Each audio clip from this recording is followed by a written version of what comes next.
Man, that was pretty cool to see five. Was it five Italians in the final? That's like Was it that many? I did one, see a lot, and I saw Rogue had three again, as far as I and then know. and That yeah, was and there was pretty a cool. yeah.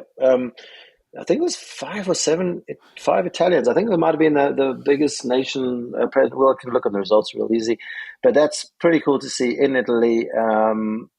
Obviously they're going to go a lot harder for the pride, and it's not like they know the track anymore because no one's riding the track like it is.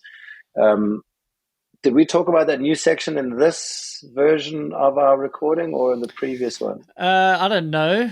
I think you've talked about it, but you can rehash Yeah, it. That was a critical part, and you saw the guys. Jeez, the guys that did well just committed through that harsh G out. Jeez, yeah, it was yeah. there was only one option really, and then the rider like Jackson, he was point 0.9. You were talking about sector times, and you didn't have to always do well in everyone. He was point 0.9 away from the perfect lap, so he just was the guy to beat on the track.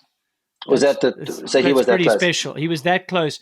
Marine was 1.9 away, so then you can see where other ladies were better in other splits and stuff. But Jackson was just, as a whole, just he was on another level, to be honest. And even Loic is mentioning that, like his riding style, commitment, lightweightness. Oh, it's just this new school of riding. Like, did you see? You probably didn't see some of the like high lines he did. Some of the like a high off camber lines he did. I was like, jeez, not everyone was going to be able to get there.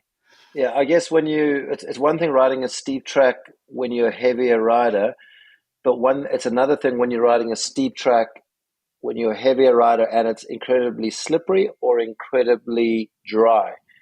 It's just like I know this because when I ride my e-bike with the camera bag, like I don't want to be on a super dusty or super wet track. And so Jackson, there's not an ideal physique for Daniel. We've had Steve Pete, one of the greatest legends of our sport, even on a tiny bike, um, dominating in his era. And then we've had, opposite statures and Minar as well. And then you've had Sam Hills and now you've got Jackson. So I wouldn't say it's, I would say it has benefited him, but it's also, you can be a light rider and not have Jackson's style. You can't just hop around because you're a light rider. You've got to have the whole package to be able to hop around. And Ben Cathro had a pretty cool one of his early videos he put out after practice. So they broke down that new section. And the long and the short of it is there was like better lines that worked for different people. There's inside, outside, mid to outside, exit here, exit there.